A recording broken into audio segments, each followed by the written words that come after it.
টাকা ধার দিয়ে ঝামেলায় পড়বেন নাকি? এই টাকার সিকিউরিটি কি?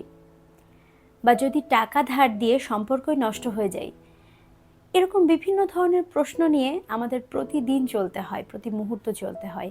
আমরা আশেপাশে যদি একটু চোখ কান খোলা রাখি, যে এই প্রবলেমটা সবথেকে বেশি ফেস করি সেটা হচ্ছে টাকা ধার দেওয়া বা নেওয়া নিয়ে গড়ে ওঠা নিজেদের মধ্যে সম্পর্ক। আসসালামু আলাইকুম, আমি অ্যাডভোকেট রাবেয়া সুলতানা রিতা। আজকে এই বিষয় নিয়ে কথা বলবো। আমরা আমাদের চারপাশে যেই প্রবলেমটা খুব করে দেখতে পাই সেটা হচ্ছে টাকা নিয়ে প্রবলেম এবং টাকা লোন দেওয়া নেওয়া নিয়ে প্রবলেম। মনে করেন আমরা কারোকে টাকা ধার দিব, কেউ আমাদের কাছে টাকা ধার চেয়েছেন এবং এটা খুব ক্লোজ রিলেশনশিপের মধ্যেও হতে পারে। তো সেই ক্ষেত্রে আমরা কোনো ইনস্ট্রুমেন্ট, কোনো লিখিত যদি না রাখি, তাহলে পরবর্তীতে যে এটা নিয়ে সমস্যা হবে না এটার গ্যারান্টি কিন্তু দেওয়া যায় না।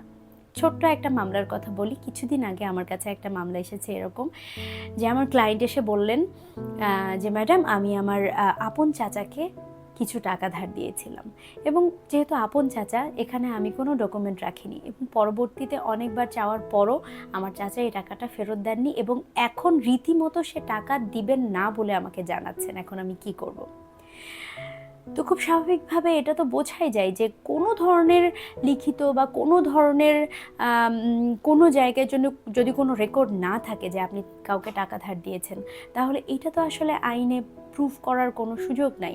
যদিও আমাদের ওরাল এভিডেন্স বলে আমাদের এভিডেন্স অ্যাক্টে একটা ধারা যুক্ত আছে, কিন্তু ওরাল এভিডেন্স একলা কোনো কাজ করতে পারে না। ডকুমেন্ট এভিডেন্সের পাশাপাশি ওরাল এভিডেন্সটা আপনার কাজে দিবে। তো এখন যেটা করতে হবে সেটাই আমি আপনাদেরকে বলে দিব, যে এরকম প্রবলেম আমরা সবসময়ই ফেস করছি এবং প্রবলেমটা আসলে উভয় পক্ষের কেমন? মনে করেন আপনি কাউকে টাকা ধার দিয়েছেন, আপনি টাকা ধার দেওয়ার সময় আপনি একটা ডকুমেন্ট করে নিলেন এবং তার কাছ থেকে আপনি সিকিউরিটি চেক নিয়ে রাখলেন। পরবর্তীতে আপনি কিন্তু এই সিকিউরিটি চেকটা দিয়ে মামলা করে দিচ্ছেন। এখানে দুই রকম প্রবলেম হয়। এক প্রবলেম হচ্ছে আপনি তাকে, সে যা সময় দিয়েছে, আপনি ম্যালাফাইড ইন্টেনশনের মাধ্যমে তাকে সময় না দিয়ে, তার সাথে কমিউনিকেট না করে ডিরেক্ট মামলায় চলে যাবেন। এই এক। আর দ্বিতীয় প্রবলেমটা যেটা হয়, যে কিনা টাকা ধার নিয়েছেন এবং সিকিউরিটি চেক দিয়েছেন, তিনি কিভাবে প্রবলেমে পড়েন?